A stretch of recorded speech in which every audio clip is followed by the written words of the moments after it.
des plus grandes épreuves que j'ai eu à connaître dans la vie, c'est quand ma mère est partie. J'étais très jeune, j'avais 9 ans.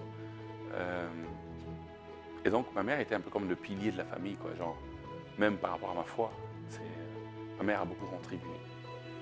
Alors, quand elle est morte, évidemment, je suis passé par un temps de flou, de questionnement et tout. Il n'y avait pas bien digéré cela.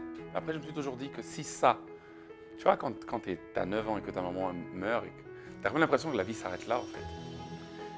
Parce que les années qui ont suivi n'étaient pas des années simples. Mais si je m'en suis sorti jusqu'à aujourd'hui, je me suis toujours dit que peu importe l'épreuve qui peut venir aujourd'hui, si ça là, ça ne m'a pas tué et que Dieu a été fidèle dans ça, je me réfère à ça pour trouver la force dans les épreuves d'aujourd'hui. Alors je ne sais pas par quelle épreuve tu es en train de passer en ce moment, mais souviens-toi que Dieu a été fidèle par rapport aux épreuves d'hier. Ça veut dire qu'il sera fidèle aussi pour cette épreuve d'aujourd'hui. J'aimerais peut-être finir en vous donnant ce verset biblique que j'ai lu il y a 1 ou 2 semaines, pendant que je méditais la parole de Dieu. C'est Dieu qui parle.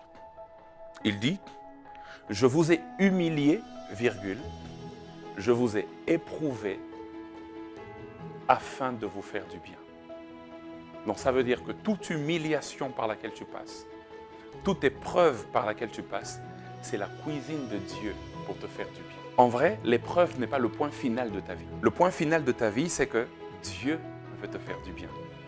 L'épreuve et les humiliations ne sont que le chemin, parfois que Dieu utilise pour t'emmener vers quelque chose de bien. Je vous ai humilié, je vous ai éprouvé afin de vous faire du bien.